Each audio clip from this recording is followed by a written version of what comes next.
Hello, it's Concord Wind. Um, Prepared a passage of God's words. I was feeling bad yesterday. I'm feeling a lot better today. Um, I think God arranged for me to feel bad yesterday so I could make that song. If you guys don't know what song I'm talking about, I'll show you. And when I export with ZGame Editor, um,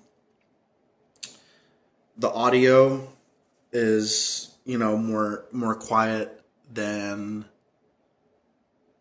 the MP3 or wave file. Like the audio of the video is quieter than the audio exclusive file is what I'm trying to say. So yeah, if you guys want to download the just audio exclusive file, it is louder, and so it'll sound better on your systems if you want to listen to it on your systems, which would be cool. And so I don't know if you can send links on TikTok message, but what's that?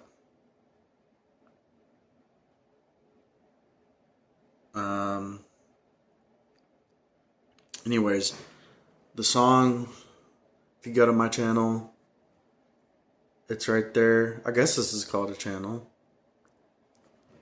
It's got 48 views so far. They might be botted views. I hope they're real. But nobody's liked it so far, and it makes me kind of sad because it's really good. And, it's, I remember a brother in the church once told me, he said, the amount of likes you get on a post does not determine the value of the post. And I thought that's in line with the truth. That's true, because even God's words say, even if nobody were to accept God's words, their value and contribution to mankind are invaluable, or whatever, whatever word he used. I don't know if he used the word invaluable. I don't even know what invaluable means, but I think that was the word he used. I don't know. But yeah, it's right there. And you notice I've got like posts from friends. I'm sorry, but I don't really watch TikTok, so yeah. TikTok's kind of boring and depressing and not too crazy, but I guess it's just my algorithm that's messed up. I don't see a lot of good stuff, but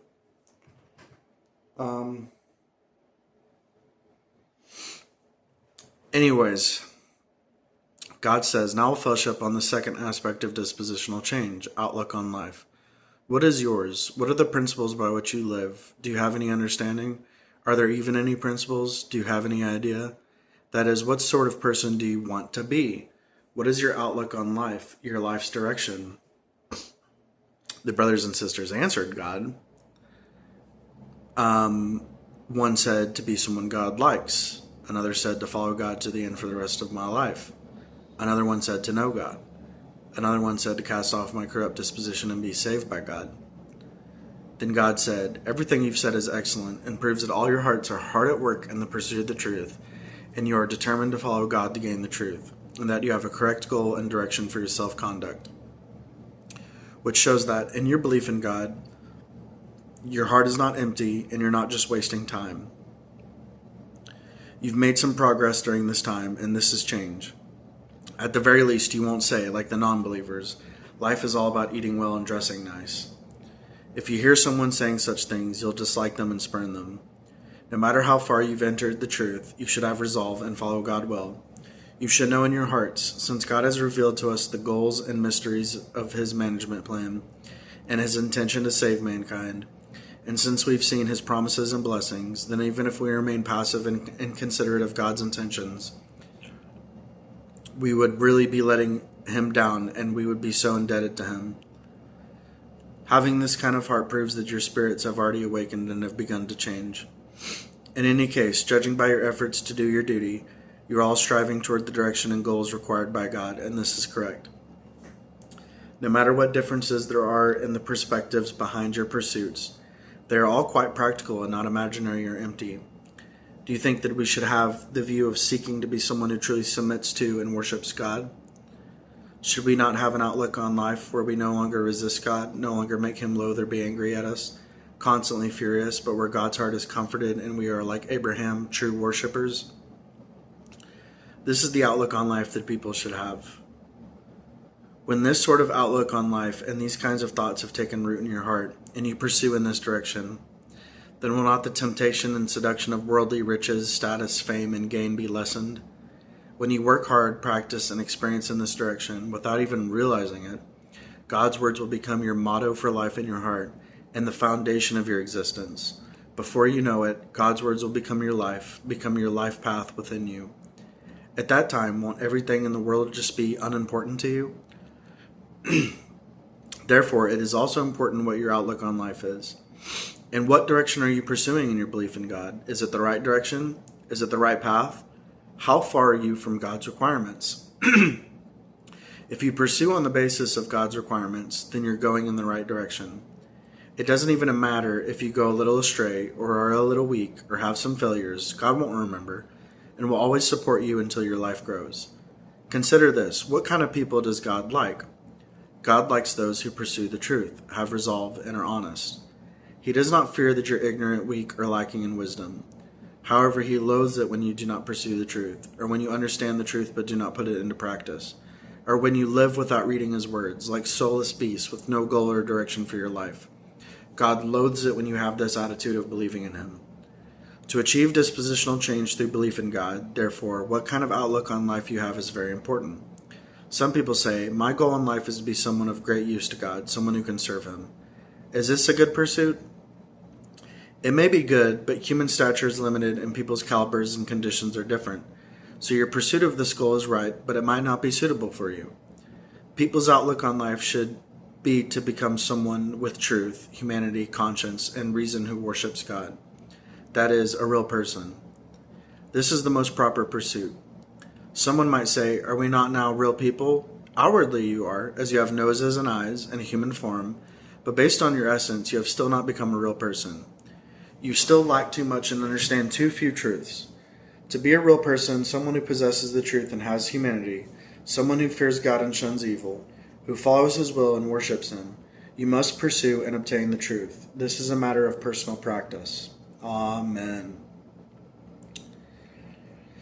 Very beautiful words.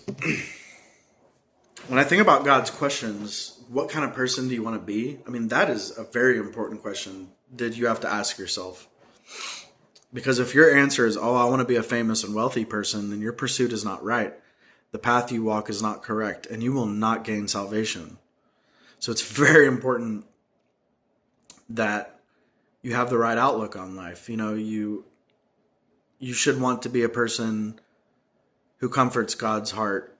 Comforts God's heart. That didn't sound right for some reason, but you know, someone who satisfies God, someone who submits to God. That's what I want. I take inspiration from Job. I want to be like Job. I want to be able to endure suffering without complaint. I want to be able to fear God and shun evil. I want to be able to accept what God gives me and what God takes away from me. You know, I want to accept blessings and curses from God. I want to obey him to the end, give him my heart. And I want to do my duty for him. Much like Paul, I take inspiration from Paul, although Paul was an antichrist and he walked the wrong path in life, but there were still some correct things in his practice. You know, he did a lot of work for God. He did his duty well. And I take inspiration from Paul in that regard. I want to do lots of work for God. I want to do my duty well like Paul did. I take inspiration from Peter. You know, I want to have supreme love for God in my heart. And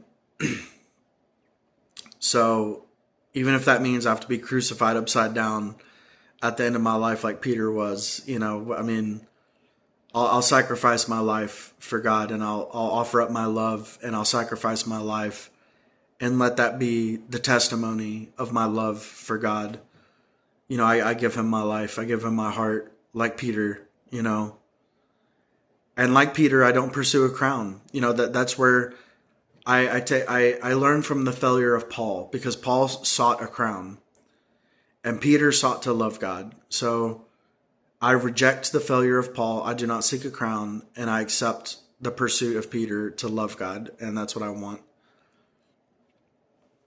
And I take inspiration from Noah to spread the gospel, even if I'm rejected by everyone,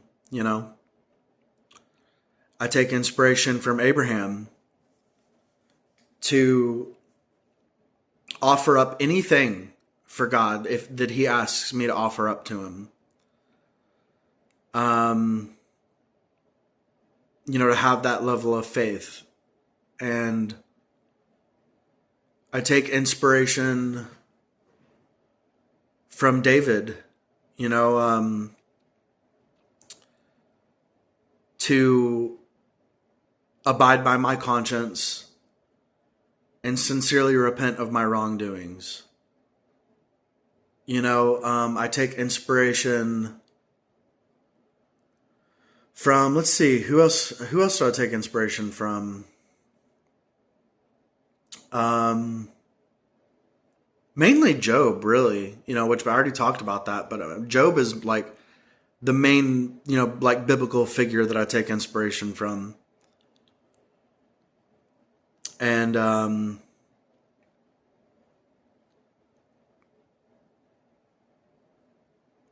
I take inspiration from Maria. She's not a biblical figure. She's just a friend of mine, but I take inspiration from her to,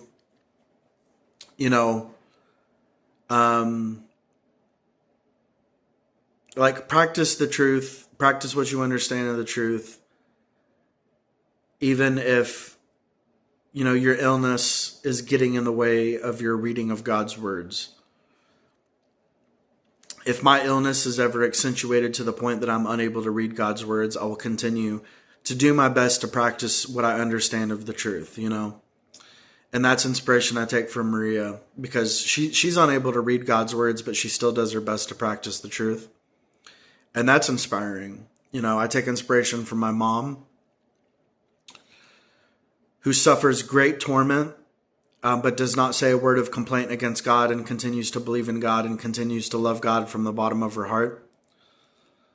I take inspiration from her in that regard, that no matter how much I suffer, I will continue to love God. I will continue to believe in God, and I will not say a word of complaint against him, which is similar to, Job.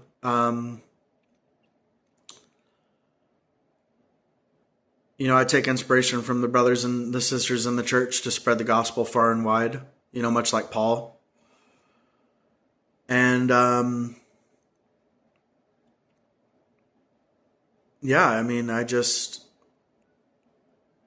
I take inspiration from people in my neighborhood, to be a very giving person and to abide by conscience and to do things for others. I take inspiration in that regard. And,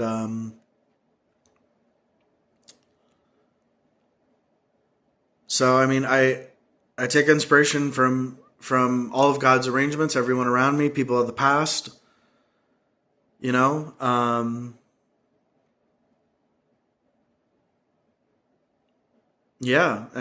that's my outlook on life. So it's the type of person I want to be.